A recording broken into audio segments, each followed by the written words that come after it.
Yes, I am so glad you actually found it. This is episode 7 of Anders Around the World. Welcome.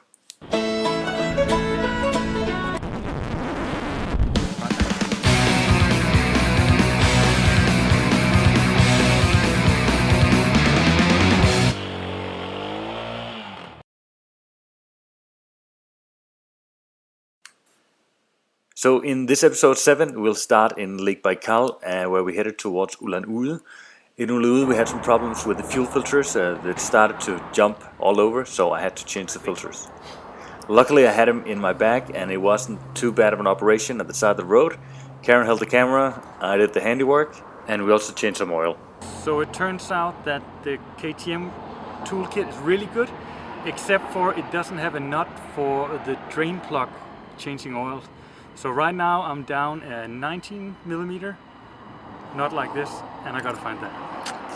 But all in all, it actually turned out to be a really good experience. We met some local bikers who helped us that night, who ended up giving us their apartment for the night, and they took us around the next day to see Ulan Ude and the big Lenin statue, and especially into the countryside where we saw the Buddhist temple, the Buddhist center of Russia is there.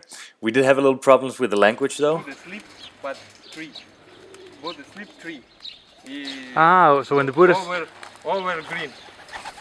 Over green means But it's kind of amazing, once you get used to it, it actually doesn't matter that much.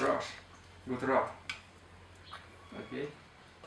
So sometimes we just smile and then get on with it. This is a Buddhist wishing stone.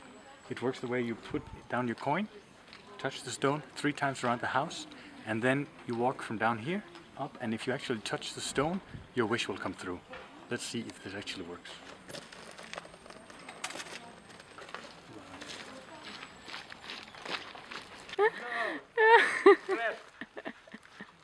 It didn't really seem like I was going to get my wish, but what we did end up getting was a free dinner by the guys who took us to a restaurant before we said goodbye. And here we actually got hit by a little twister just as we were taking the photos. But we said goodbye, and then we started heading east towards Chita. Just north of Chita, however, there's a stretch of about 400 kilometers of road where there are no gas stations. And we were told that this was a place where there'd be bandits also. So once we did have to stop and refuel after 400 kilometers, it was a real quick one back on the road, and we started making our way towards Vladivostok. But we still managed to meet people just on the road. 350cc. Лошадиных сил. Сколько. Practicing my Russian here. Сколько Лички.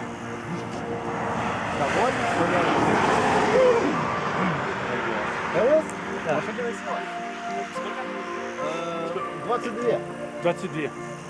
22. Мотив. Extra. Не, ну я тоже так ездил, когда в Владивосток ездил, у меня тоже тут было это много чего. Вот. But as we kept pushing east, it got more and more desolate, and we ended up getting some food which wasn't exactly perfect for Karen's stomach. Mine luckily didn't have any problems at all, so we took a day's rest and then kept on going east.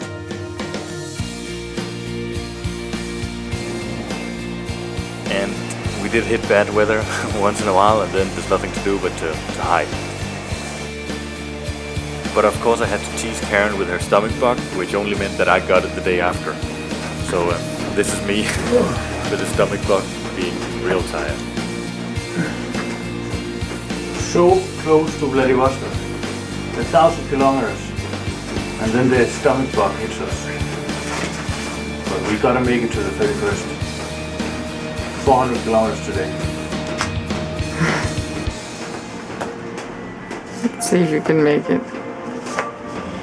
But luckily the food poisoning was only a 24-hour thing, so it was back on the road again. And time for some Russian breakfast.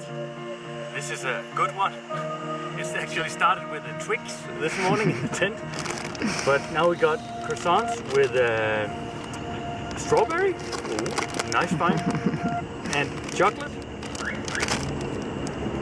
apple juice, and the best coffee in Russia so far, cafe latte on a can. See, once you get a good breakfast, it's a little easier to get back on the road. But we actually met this truck too. What happened was that Karen and I, we went down a little side road and we just lay on the middle of the road sleeping. And when we then woke up, this car tried to go around us, and it's all swamp area, so yeah, we're not quite sure how he was gonna get up, but they didn't think it was fun when I suggested that, pull him out with the KTM.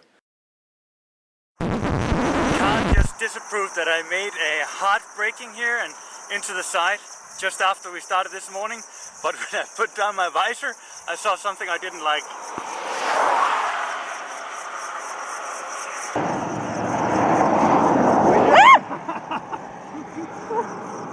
It made a control escape, and I don't know.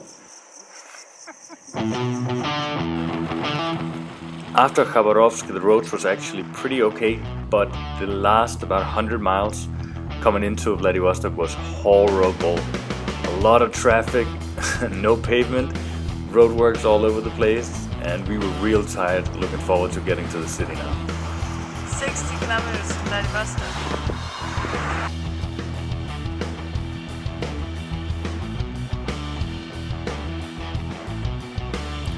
But with a little bit of luck and a lot of perseverance, we actually made it. I think it took about 2 months in total to do the entire trip from Denmark to Vladivostok. Hi guys! So this is our last night in Vladivostok, and I thought we just wanted to share this nice view review from our hotel room, which is probably the best thing you can say about our hotel room, but it's a nice view. It almost turned out to be the easiest to get to Vladivostok. Getting out of it was a harder thing. There's one ferry that sails to South Korea and to Japan, and what you need is you need to get to the locals to help you with the customs papers and everything, because you can't do that on your own. That was Sveta, which is apparently working for Yuri. She'll be helping us with customs here. She just took a couple of photos of the frame number, license plate on the motorbike, and then tomorrow we'll meet with her or Yuri to do customs, and then on the ferry. So after this, I got to put the bike in the secured customs area, where I gotta be honest to say that the guys who I handed over my keys to, I was very, very nervous about that. But supposedly they do this all the time and nothing came to it, but they just look very suspicious once you hand over your keys. Sveta helps you get all the papers done. She'll take you around and you'll need to go to the customs office, which is out of town too. It's now Tuesday morning, 11 o'clock. We're getting the paperwork done, and after waiting about an hour, we're now at a cafe because the head of department is at lunch, and it's 11 o'clock Tuesday morning. It's a lunch already. So paperwork in Russia, be prepared to wait. So at the customs office, you actually have to hand in your papers that they prepared for you, and you'll be called in just to answer a few simple questions about your bike before you're let through. And that's it. Karen and I, we done all the way from Denmark to Vladivostok, and it was about 16,000 kilometers in total.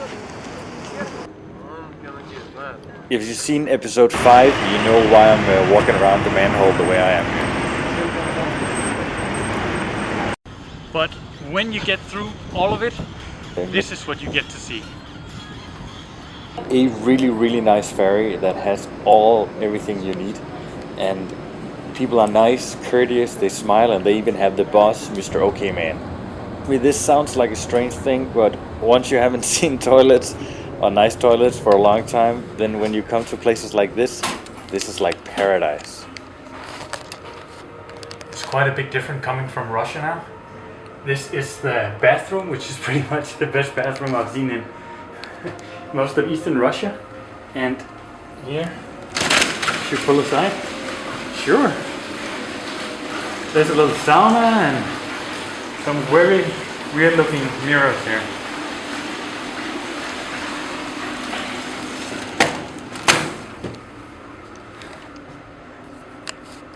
So, very excited. We got out of Russia. And now South Korea. Finally leaving.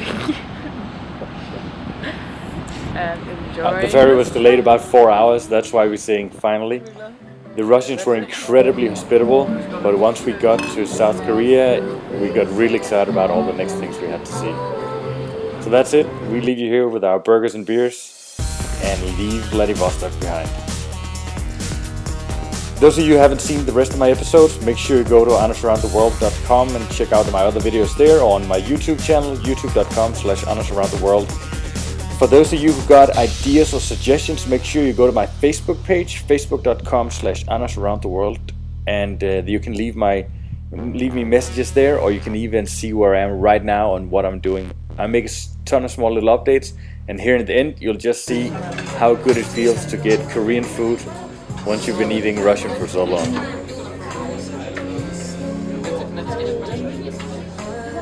Anna's enjoying his non-Russian meal.